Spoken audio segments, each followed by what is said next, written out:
Welcome back to Cinema Central, fellow movie enthusiasts. As always, I'm your host, DJ Ace, and this week it is time to talk about Terminator Dark Fate, which released in theaters on November 1st. I will admit, after the last two reviews, I needed a good popcorn movie, and this film delivered. I also will say that I was a little behind on this one, but you know, it happens. But I'm here now to talk about this film. I will be going back to the usual format. I will give you my initial impressions and then go into the spoiler review. But before I start discussing a film about the end of the world, I wanted to take a moment to tell you about a small way you can help prevent our world from ending. If you haven't heard about Team Trees yet, it is an online initiative to plant 20 million trees across the planet. It is benefiting the Arbor Day Foundation, who will do the actual tree planting. All you have to do is make a donation on teamtrees.org. And believe me, as someone who's constantly telling you whether or not to see a movie, I would never tell you to do something that I wouldn't do. So I've already donated to this particular cause, and I hope you would consider donating as well. $1 gets a tree planted, and if Elon Musk can donate $1 million, the least I can do is donate a few bucks. Thanks for letting me give you that little plug, and now onto the actual review of Terminator Dark Fate. Terminator Dark Fate is a movie that had a lot riding on it, and for the most part, delivers a good flick. There is a lot of talent in this film, with James Cameron producing, and of course Arnold Schwarzenegger and Linda Hamilton coming back to the franchise was a big deal. The movie itself is pretty straightforward while still managing to pull out a few surprises along the way. I would say that what this movie does is try and take the best parts of Terminators 1 and 2 and mash them together.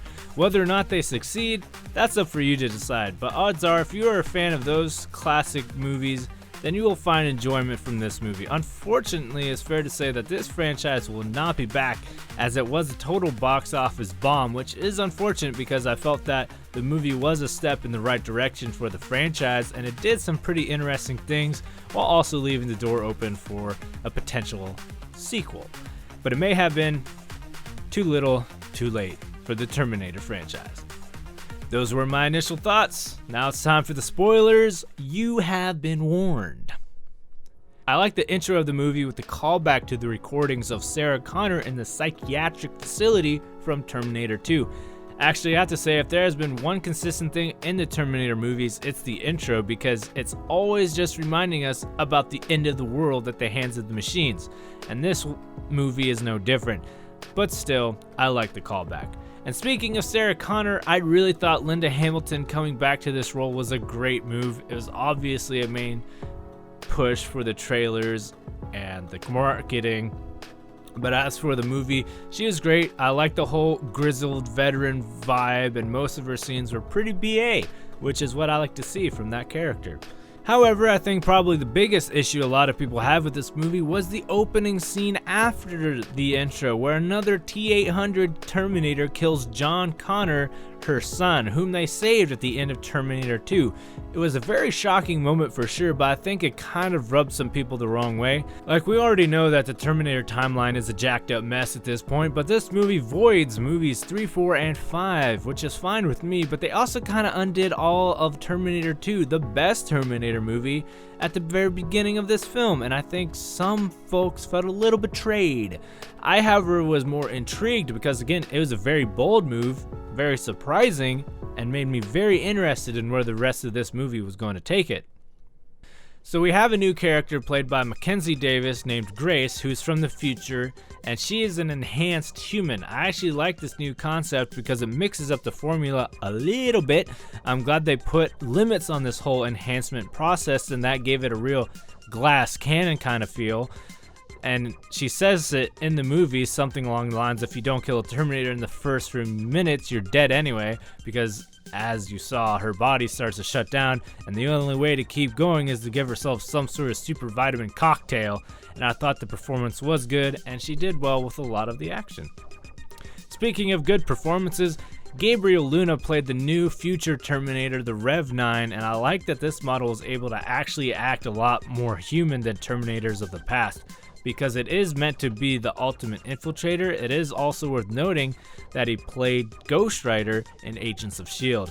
Also, this new model was super gnarly with the nanotech in tandem with the exoskeleton, but to be fair, this is something that has been done before in Terminator 3 and Terminator 5. And of course, you can't have a Terminator film without the main man Arnold, so even though the future caused by Skynet was stopped, it makes total sense that a supercomputer from the future would have contingencies and have sent more than one Terminator to kill Sarah/John Connor, which we saw in the beginning of the film.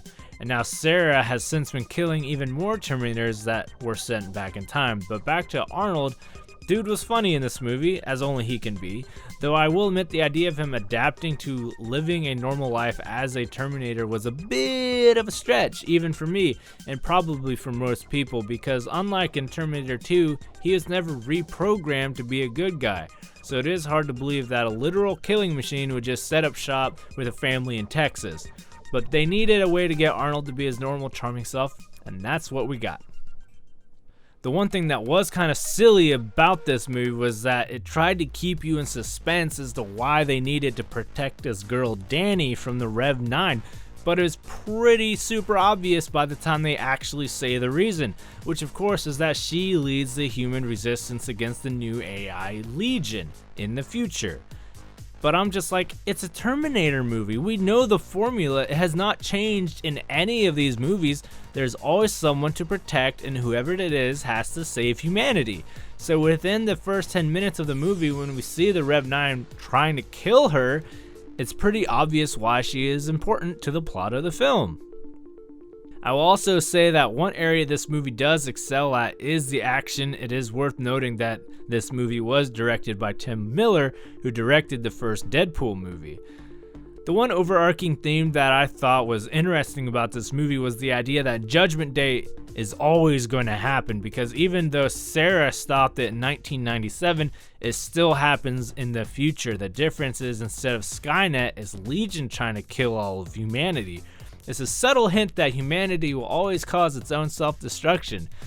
How's that for a light, happy thought? Anyway, so that's all I really have to say about Terminator Dark Fate. Was it as good as Terminator 1 and 2? No, not in my opinion. Was it better than Terminators 3, 4, and 5? Yes. Unfortunately, while negating so many of the other Terminator movies, this movie was also trying to soft reboot the franchise. And in an era where having a franchise is the hot thing to do, the Terminator series is far too late. As this movie tanks at the box office with mediocre reviews, it is clear that this story will not be revisited for a very long time, which is kind of a shame, but it was kind of inevitable. That's all I have to say about Terminator Dark Fate. Thanks for listening to Cinema Central Movie Enthusiasts. I'm DJ Ace, and I'll be back.